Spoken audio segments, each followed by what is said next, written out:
Buenos días, queridos hermanos. Feliz sábado para todos. Buenos días, feliz sábado. Muchas gracias por estar acompañándonos. Aquí estamos ya repasando la segunda lección de este primer trimestre de 2021. Que se titula Crisis de liderazgo. La semana pasada habíamos visto el título Crisis de identidad, o sea que vamos a estar hablando de crisis.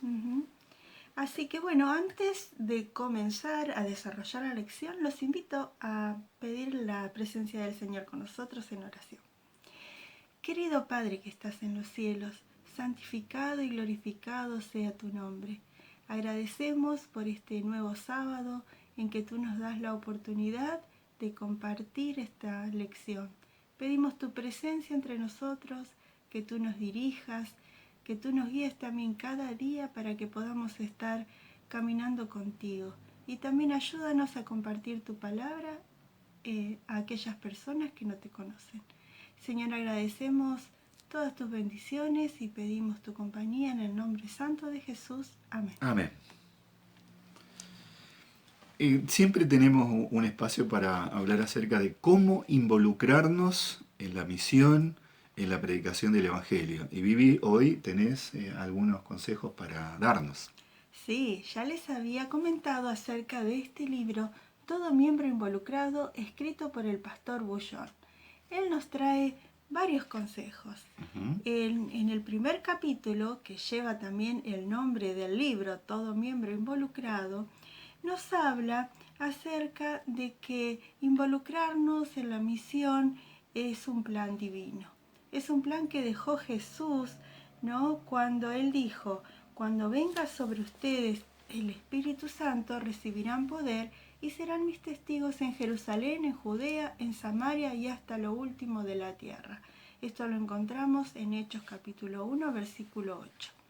¿No? Entonces, es una tarea para todos nosotros, es una responsabilidad que tenemos.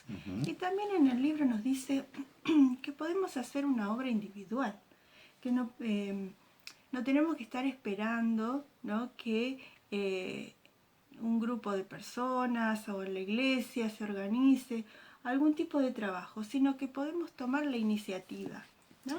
Sí. Dice aquí, a cada uno se le ha asignado una obra y nadie puede reemplazarlo.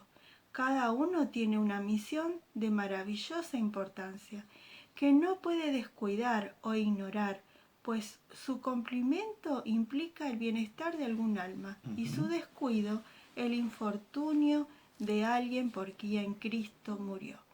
Y no queremos que nadie tenga ese infortunio, ¿no?, sino que todos conozcan a Cristo. Así que tenemos que involucrarnos. Y por último también quería leer esto que escribió Elena de White. Dios espera un servicio personal de cada uno de aquellos a quienes ha confiado el conocimiento de la verdad para este tiempo. No todos pueden salir como misioneros a los países extranjeros, pero todos pueden ser misioneros en su propio ambiente para sus familias y su vecindario. Y especialmente ahora, ¿no?, que no podemos salir, que no podemos viajar, pero sí siempre tenemos cerca un familiar o un amigo, un vecino a quien podemos llevar la palabra del Señor. Así que nos involucramos en la misión, y si tienen la posibilidad de conseguir este librito y leerlo completo, va a estar muy bueno. Hay consejos prácticos. Es muy bueno este libro. Ahí mencionabas acerca de la labor personal, pero también hacías una alusión a la posibilidad de trabajar en otros lugares, pero no necesariamente tenemos que viajar a otros lugares para involucrarnos en la misión mundial. La escuela sabática nos propone el ser partícipe de los proyectos mundiales a través de nuestras ofrendas del 13º sábado. Y aquí tenemos un mapa. Allí dice División Euroasiática. ¿Por qué? Porque los proyectos de Escuela Sabática Mundial van a concretarse, Dios mediante, allí, en la División Euroasiática. Y tenemos dos proyectos. Tenemos dos proyectos. Allí el país más grande que conforma esta división es Rusia, también está Ucrania, y justamente los proyectos están allí, en Ucrania y en Rusia. La construcción de edificios para la escuela primaria y secundaria. Un proyecto en Ucrania y otro proyecto en Rusia. Así que ahí también podemos involucrarnos y ser parte de este proyecto mundial. Y si cada uno de nosotros se involucra, ese proyecto se va a hacer realidad. Amén. Así que juntemos nuestras ofrendas para estos proyectos. Y bueno, pasamos a la lección, ¿no? Como título dijimos crisis de liderazgo. Y vamos también al texto clave que dice, que está, en Isaías capítulo 6. Podemos buscar y abrir nuestra Biblia que vamos a analizar este capítulo. Versículo 1. En el año que murió el rey Usías, vi yo al Señor sentado sobre un trono alto y sublime, y sus faldas llenaban el templo. Entonces aquí se inicia este capítulo, que lo vamos a analizar hoy, todo este capítulo, pero se inicia hablando acerca de un rey. Y luego se menciona que Isaías ve el trono de Dios y ve allí al Señor en el trono de Dios, sentado en el trono de Dios. Pero podemos preguntarnos por qué se menciona al rey Usías aquí. Y precisamente en el año en que él murió. ¿Qué relación tiene? ¿Por qué Isaías menciona a Usías? Porque uno diría, ¿será solo para mostrar una fecha o hay algo más? Y cuando leemos la vida del rey Usías nos damos cuenta de que sí, hay algo más, porque vamos a ver un contraste entre la vida de Usías y la visión de ese trono maravilloso donde está el Señor. Y que esto lo encontramos en Segunda de Crónicas, capítulo 26, donde se desarrolla el reinado, ¿no?, del rey Usías. Claro, claro. ¿Y qué encontramos allí? Encontramos que Usías gobernó 52 años. ¡Wow! Un gobierno largo, ¿no? 52 años. Sí. Teniendo en cuenta los reinados de otros reyes, es muchísimo. Y también hay algo importante, ¿no? En los versículos 4 y 5, acerca de cómo era este rey. Por lo menos cuando comenzó, lo describe de la siguiente manera. Hizo lo recto ante los ojos del Señor, como Amasías su padre. Persistió en buscar a Dios en los días de Zacarías, que lo instruía en la reverencia hacia Dios. En esos días en que buscó al Señor, él prosperó. Usías comenzó a gobernar cuando tenía 16 años. Así que algún joven que por allí está escuchando, fíjense, ¿no? A veces uno dice, no, pero ¿qué puedo hacer yo? Usías a los 16 años comenzó a reinar, y aquí la Biblia dice que hizo lo recto. Ahí está el secreto, hizo lo recto delante de Dios. Él era nieto de Joás, hijo, como ya leíste, de Amasías, pero tal vez un detalle interesante en relación a Joás, su abuelo. Joás es un rey conocido, digamos, por nosotros, porque es una de las historias que se suele contar a los niños acerca de los reyes, claro, ¿no?, claro, que hubo, porque hizo una obra muy importante, ¿no? Y también fue un rey que se dedicó al Señor, entregó su corazón y desde muy niño gobernó, porque fue un rey niño, claro, ¿no? Y él a los 7 años comenzó su gobierno, pero también era un niño que amaba a Dios, ¿no? Y vio la necesidad de restaurar el templo. Claro, y entonces él mandó a los sacerdotes, a los levitas, para que fuesen a buscar recursos en todo el país, pero no le hicieron caso, y entonces él dijo, bueno, ya que no me hacen caso, vamos a hacer igual, y puso un cofre, un arca allí delante del templo, y recaudó fondos para restaurar el templo que había sido destruido por la reina Talía, ¿no?, quien había usurpado el trono.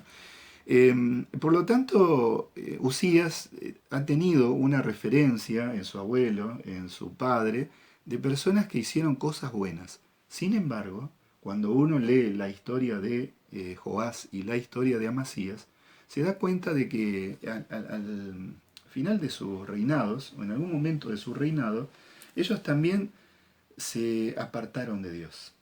Así como leíste allí que él hizo lo bueno, más adelante en el segundo libro de Crónicas, capítulo 26, versículo 16. Sí, porque antes podemos repasar un poquito qué cosas había hecho, ¿no? Porque hizo muchas obras el rey en su reinado, ¿no? Claro. Él hizo obras de arquitectura, sí, él edificó torres en Jerusalén, sí, edificó torres en el desierto, hizo sistemas de riego en el desierto. Se dedicó a la agricultura, ¿no? Hizo avances. Lo llamaron el rey amigo de la agricultura. Avances en esa área. También tenía un ejército muy poderoso que conquistaron a otros pueblos también poderosos, como los conocidos filisteos. Claro, claro. ¿No? También los amovitas eran. Amonitas. Contra los árabes también luchó. O sea que el reinado de Usías, humanamente, mirándolo, podríamos decir que es un liderazgo destacado. 52 años. Y hizo todas estas cosas. Además, el texto bíblico dice que tuvo poder y fama, era reconocido y temido por los reinos de alrededor, ¿no? Y admirado. Y admirado. También, sí.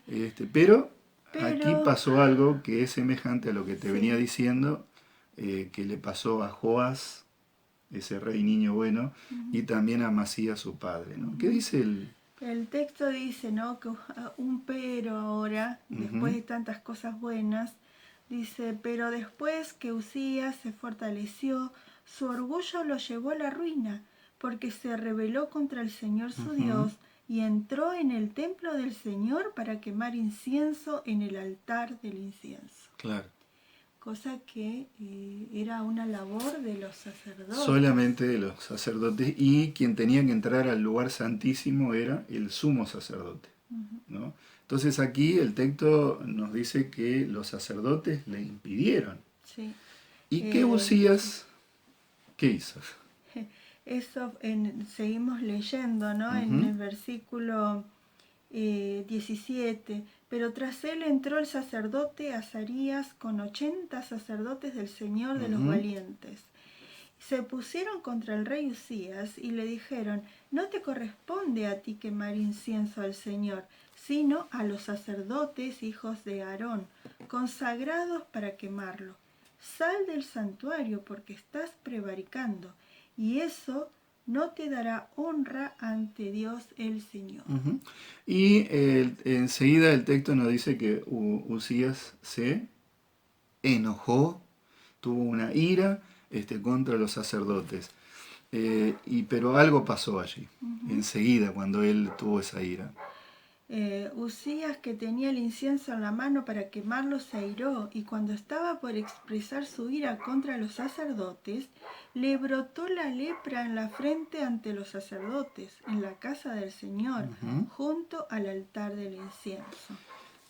Este detalle, Vivi, es muy importante, porque dice cuando él estaba por expresar su ira contra los sacerdotes. Y ahora, a ver, pensemos un poquito.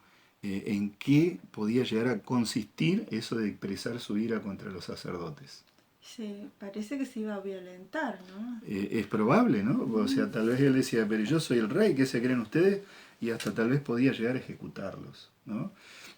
Una historia parecida ocurrió con su abuelo Joás, porque Joás, él también desobedeció y quiso hacer lo que no tenía que hacer, y entonces el texto bíblico nos dice que vino el hijo de Joiada, que Joiada fue el que lo había cuidado, el que lo había protegido a Joás, y entonces lo amonestó.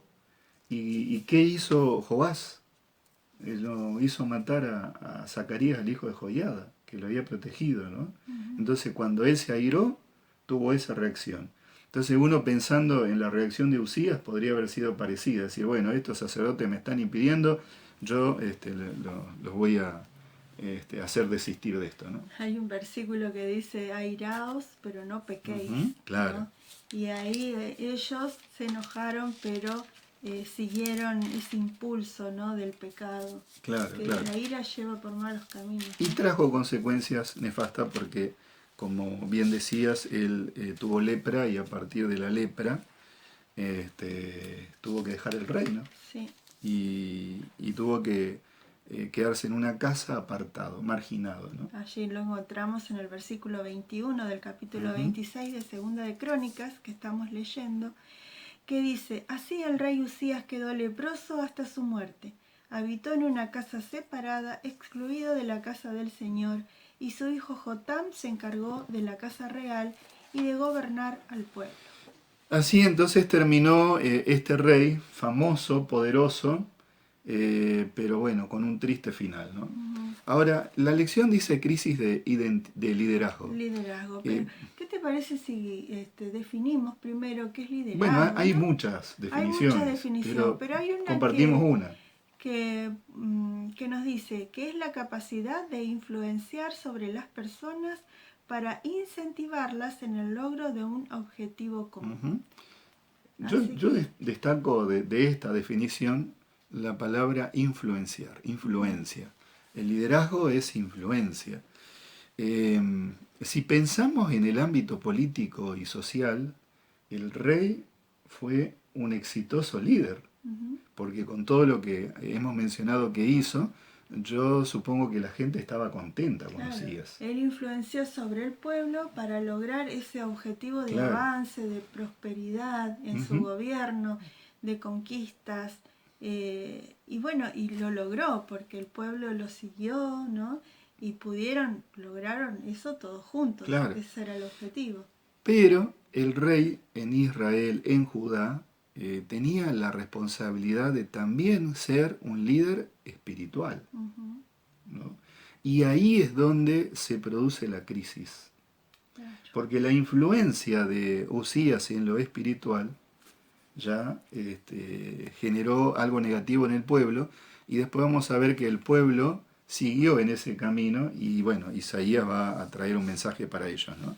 Lástima porque al comienzo de su reinado, él fue influenciado por el Señor, ¿no? Y llevó un buen gobierno en donde fue prosperado. Pero como habíamos leído, su orgullo lo llevó a la ruina, dice aquí, ¿no? O sea, ahí él se apartó del Señor y también ejerció una influencia negativa sobre el pueblo. Claro, ¿no? claro. Pero vamos entonces a Isaías capítulo 6, que es el centro de nuestra lección. Isaías capítulo 6 entonces presenta allí el primer versículo, la visión que tiene justamente el profeta, y ve al Señor sentado sobre un trono alto y sublime, y sus faldas llenaban el templo. Aquí viene la relación, ¿no? Porque uno dice, ¿por qué se menciona a Usías allí? Usías terminó su reinado queriendo ofrecer sacrificios en el templo, pero no era su labor. Y aquí entonces ahora Isaías aparece viendo el trono de Dios y viendo el templo sublime, el templo del cielo, ¿no? Y entonces allí se menciona que había serafines, versículo 2, y tenían 6 alas. Pero es interesante lo que narra aquí Isaías, porque dice que 2 alas se cubrían el rostro. Las otras 2, los pies, y las otras volaban. Esto nos permite ver la actitud de estos seres celestiales, serafines, de respeto tremendo hacia Dios, ¿no? Y son seres celestiales. Y el rey Usías no tuvo ese respeto. Ahí viene el contraste. Y entonces también en el versículo 3, Isaías capítulo 6, versículo 3, nos dice que estos seres celestiales daban voces. Sí, allí el versículo 3 dice, y uno al otro decían, Santo, Santo, Santo es el Señor Todopoderoso, toda la tierra está llena de su gloria. Y entonces esto nos muestra un contraste tremendo entre un reinado humano, aunque ese reinado humano parezca ser bueno, lo fue en el caso de Usías hasta que él se rebeló contra Dios, pero se ve el contraste de la majestuosidad y la pureza de Dios, ¿no? No hay reino en este mundo que pueda hacer sombra o asemejarse a ese reino maravilloso del Señor, ¿no? Y entonces ahora en el versículo 4 dice que mientras sucedía esto, hubo una voz y la casa se llenó de humo, ¿no? Sí. La casa se llenó de humo. Esta figura de los serafines y el humo se repite en otros profetas. Ezequiel vio la gloria de Dios. El libro de Apocalipsis en el capítulo 4, el capítulo 5 también narran esto. E inclusive en el capítulo 4 se menciona también a los seres vivientes que no cesaban día y noche de decir Santo, santo, santo. Santo, exactamente, ¿no? Reconociendo a la soberanía del Dios Todopoderoso. Allí está la grandeza, la maravilla de nuestro Señor. Isaías tenía que transmitir un mensaje, después vamos a ver el mensaje, difícil al pueblo. Isaías ya había sido llamado para ser un profeta, pero podría ser que Isaías haya entrado en un desánimo frente al tremendo desafío que tenía. Y entonces allí ve esta visión y es reconfortado, es animado, recibe otra vez consuelo para seguir adelante con la misión. Eso le pasó a otros profetas también. El mismo Juan, cuando estaba en Patmos, en la isla, y recibió la visión del Apocalipsis, él también habrá estado preocupado, angustiado, y el Señor lo fortaleció, ¿no? Por lo tanto, Isaías necesitaba esto. Pero ahora hay otros detalles aquí que son muy importantes. Porque el versículo 5, ¿qué nos dice? Isaías 6:5. Entonces exclamé, ¡ay de mí que soy muerto! Porque soy hombre de labios impuros, que vivo entre un pueblo de labios impuros, y mis ojos han visto al Rey, al Señor Todopoderoso. Entonces, ¿qué contraste entre Usías, que quería él ofrecer el sacrificio, el incienso, y Isaías, que reconoce su limitación y dice, no, he visto la gloria del Señor, soy hombre muerto, ¿no? Inclusive el incienso que producía ese humo, ¿no? Cuando se quemaba allí en el santuario, era como una forma de protección. Como un velo. Como un velo, claro, porque ellos sabían que no podían ver el rostro de Dios. No se puede, en realidad, porque el esplendor que tiene Dios nos mata, ¿no? La pureza. La pureza, ese resplandor, esa gloria, nos mataría a cualquiera de nosotros.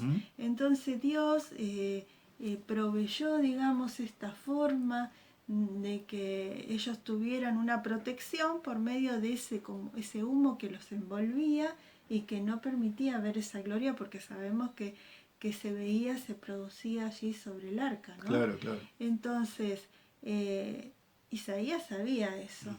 Pero Isaías ahora en su visión estaba delante del trono de Dios. Y entonces él pensaba, bueno, acá ya estoy liquidado, ¿no? Claro. Porque no puedo estar enfrente de su presencia, soy impuro. Y sin embargo allí también se narra de que hubo humo. Así como en otras manifestaciones maravillosas del Señor, pasó en el monte Sinaí, cuando Dios se reveló al pueblo, que hubo truenos y demás, y también hubo como humo, ¿no? Para que el pueblo no viese la gloria del Señor, porque bien Éxodo dice que es imposible ver el rostro de Dios y no perecer, por lo que estabas mencionando. Pero Isaías entonces reconoce su pecaminosidad y su limitación, y Dios lo protege. Y ahí el texto lo dice también, ¿no? Sí.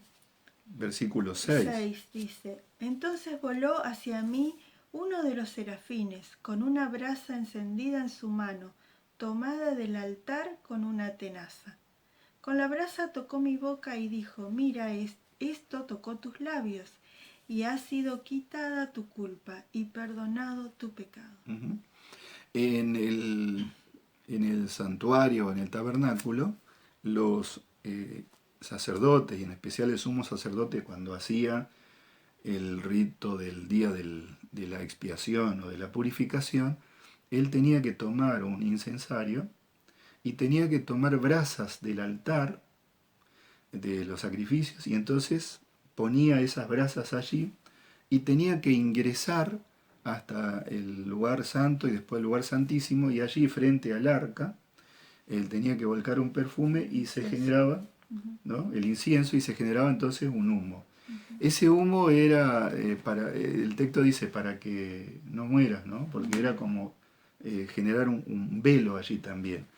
Y aquí notamos que el texto nos dice que viene un serafín, él toma brasas, pero no de afuera del lugar santísimo, sino del lugar santísimo del altar. Toma esas brasas. O sea, es como a la inversa de lo que pasaba en el tabernáculo.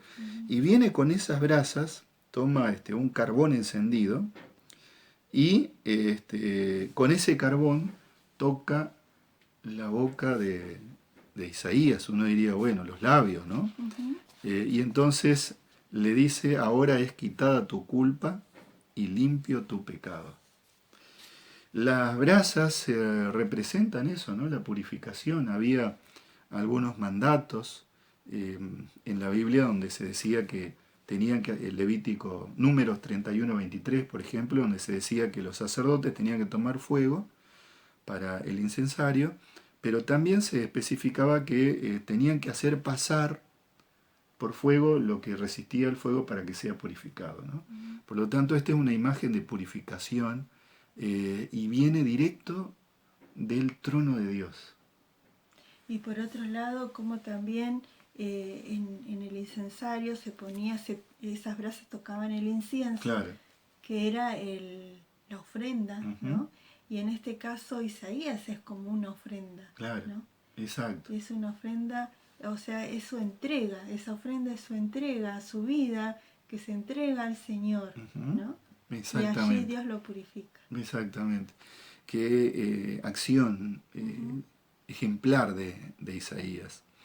Y entonces ahora él es purificado y él va a sentir paz. Porque cuando Dios obra y Dios nos encomienda una labor, él también nos capacita para realizarla, ¿no? Así que Isaías encontró ánimo allí y recibió también la seguridad del perdón. Y luego, por supuesto, se tomó la firme determinación de cumplir con lo que el Señor le había ordenado. Y con lo que decís que encontró ánimo, ¿cuánto ánimo encontró? Porque estar frente a la presencia del Señor, ¿no? En su trono, en su lugar de reinado, es como decirle, no tengas miedo porque el que reina soy yo. Claro. El que tiene todo bajo control soy yo. Aunque el rey Usías ya no esté, aunque no sepas bien qué es lo que va a suceder, aunque el pueblo no esté bien espiritualmente, claro, pero yo tengo todo bajo control, ¿no? Esa seguridad que le da a Isaías fue muy reconfortante para él. Claro. Uno se preguntaría, ¿por qué tocó los labios? Los labios representan lo que se dice, pero también representa a toda la persona. Por lo tanto, Isaías recibió el perdón y fue purificado y capacitado entonces para cumplir la misión, ¿no? Y ahí viene entonces la comisión real. Isaías capítulo 6, versículo 8. Tenemos el mandato que el Señor le da a Isaías, una misión difícil. Sí, que le dice, después oí la voz del Señor que dijo, ¿a quién enviaré? ¿Quién irá de nuestra parte? Entonces respondí, aquí estoy, envíame a mí. Maravillosa la respuesta de Isaías. Aquí estoy, envíame a mí. Heme aquí, envíame a mí. Y el Señor necesita hoy siervos fieles que estén dispuestos a responder de esta manera. Heme aquí, envíame a mí. ¿Estás dispuesto a ir? ¿Estás dispuesto a decirle al Señor eso? Que el Señor nos ayude, ¿no? Para que cada día podamos tener esa respuesta. Hay algunos detalles interesantes cuando pensamos en el trono celestial y en las promesas que Dios ha dejado en su palabra. Porque Isaías necesitaba ser reconfortado. Y Dios lo reconfortó desde su trono. O sea que ir a la presencia de Dios trae consuelo y trae fortaleza. Pero si vamos al libro de Hebreos, al capítulo 4, allí encontramos un mensaje para cada uno de nosotros. Si alguno está un poco desalentado, desanimado, preocupado, aquí la palabra de Dios tiene un mensaje para nosotros y es similar a lo de Isaías. O sea, Dios puede confortarnos hoy. Allí en el capítulo 4, versículos 14 al 16, dice, por tanto, siendo que tenemos un gran sumo sacerdote que entró en el cielo, a Jesús, el Hijo de Dios, retengamos la fe que profesamos, porque no tenemos un sumo sacerdote incapaz de simpatizar con nuestras debilidades, sino al contrario, fue tentado en todo según nuestra semejanza, pero sin pecado. Acerquémonos pues con segura confianza al trono de la gracia, para alcanzar misericordia y hallar gracia para el oportuno socorro. Maravillosa promesa. O sea, hoy nosotros podemos acercarnos al trono de Dios. Y allí vamos a encontrar el socorro, el oportuno socorro, la fortaleza para seguir adelante.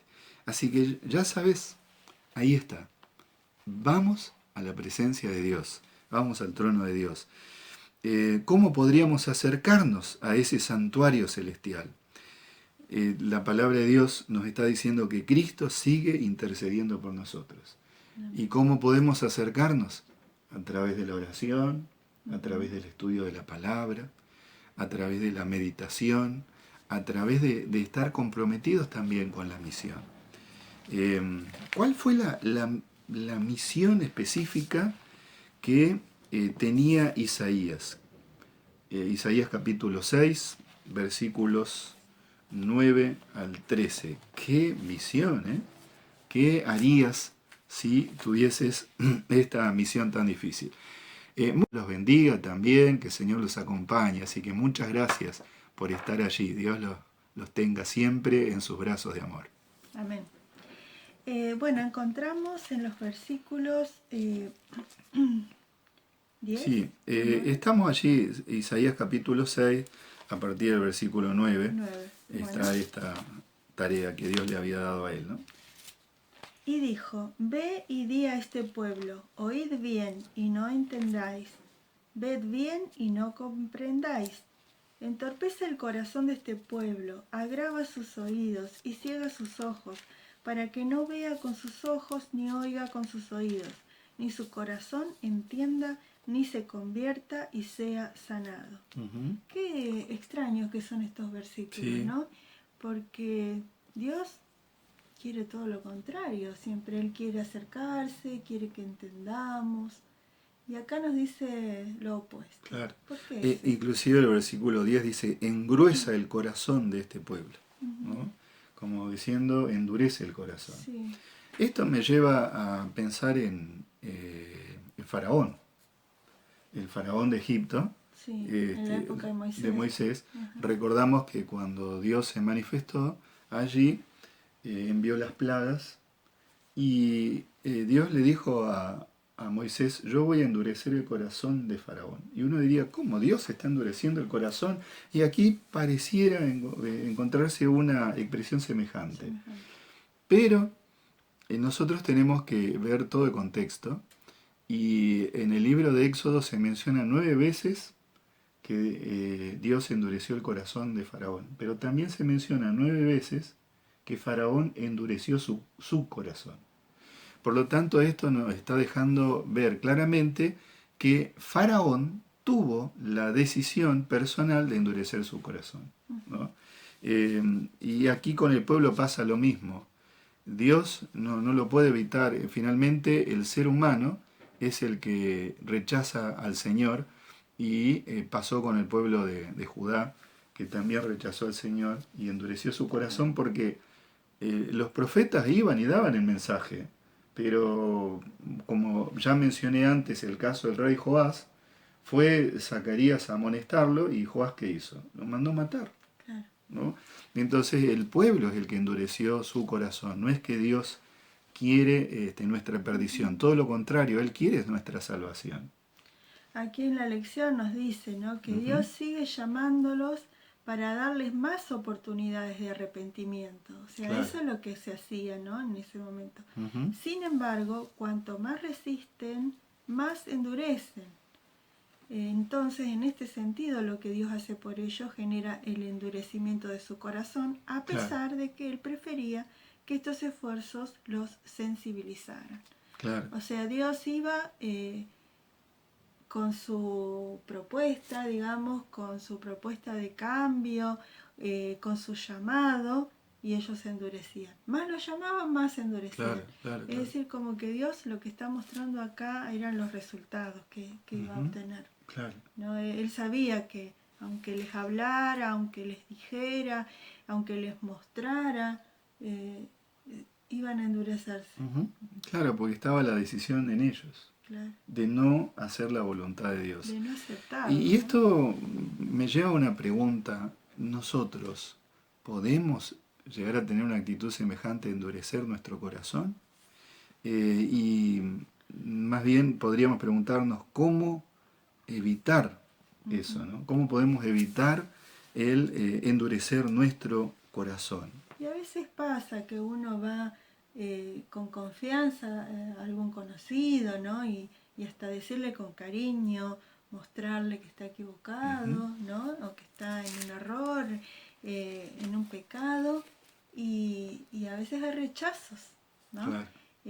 Pero es por, como decíamos acá, decisión propia, o sea, la persona está decidida a seguir ese camino. Claro. Porque si es que no se dio cuenta lo que está haciendo, o llegamos a hacerlo reflexionar para que se arrepintiera, esa persona no tiene resistencia. Pero cuando endurece el corazón es porque está decidido a seguir en ese camino equivocado. Tenemos que escuchar la voz de Dios, ¿no? En la primera carta a los Corintios, capítulo 10, versículo 13, dice: no os ha sobrevenido ninguna tentación que no sea humana, pero fiel es Dios, que no os dejará ser tentados más de lo que podéis resistir, sino que dará también juntamente con la tentación la salida para que podáis soportar. Por lo tanto, podemos ser vencedores con Cristo Jesús. Podemos recurrir a Él y Él nos va a ayudar, y no va a haber tentación que no podamos soportar. Así que ojalá que no endurezcamos nuestro corazón, ¿no? Como lo hicieron este rey, el faraón, porque eso muestra que hay orgullo, hay autosuficiencia, ¿no? Enaltecimiento, y eso es lo que nos hace endurecer el corazón. Correcto. En cambio, la entrega total, como hizo Isaías, el reconocer que no somos nada, que somos pecadores, produce lo contrario. Y eso nos da esperanza, porque Dios nos puede purificar, como sucedió con Isaías. Correcto. Entonces, haciendo una conclusión de esta lección, podemos decir que en el tiempo de Isaías había prácticas inicuas, malas, en el liderazgo, pero también en el pueblo. Y Isaías recibió la misión de amonestar a ese pueblo. Pero Isaías vio la visión del trono de Dios, la perfección de Dios, y se dio cuenta que él era imperfecto, que él era débil. pero el Señor en su misericordia lo purificó, lo perdonó y le dio la seguridad del perdón. Nosotros también podemos hoy reconocer que somos imperfectos, somos débiles, pero la gracia del Señor nos alcanza y nosotros podemos tener la seguridad del perdón y de la salvación. Por otro lado, Isaías aceptó el llamado y él dijo, heme aquí, envíame a mí. ¿No? Que puedan ser esas nuestras palabras, ¿no? Claro, el mensaje que nosotros tenemos que llevar hoy es un mensaje maravilloso, pero no va a ser siempre bien recibido. Pero la gracia del Señor está con nosotros y nosotros somos llamados a ser también mensajeros. Así que el Señor nos ayude para poder responder positivamente al llamado de Dios y ser sus instrumentos. Amén. Vamos a cerrar entonces con una oración. Los invito a orar. Padre Dios nuestro que estás en los cielos, te damos gracias por los ejemplos que tenemos en tu palabra y queremos pedirte que nos ayudes para que sigamos el buen ejemplo de Isaías, estemos dispuestos a ser purificados, vayamos a tu presencia y también estemos dispuestos, Señor, a decir, heme aquí, envíame a mí. Amén. Que el Señor nos bendiga, que el Señor nos guarde, te lo pedimos en el nombre de Jesús. Amén. Amén. Muchas gracias, queridos amigos, por habernos acompañado en un nuevo sábado y los invitamos a poder estar juntos el sábado que viene, a las 9:30 horas, ¿sí? Así que si no se suscribieron, pueden suscribirse al canal y activar la campanita para que reciban la notificación de la nueva reunión. Muchas bendiciones. Será hasta el próximo sábado entonces. Y le decimos que la gracia del Señor Jesús, el amor de Dios el Padre y la comunión del Espíritu Santo sigan con todos vosotros. Amén. Amén.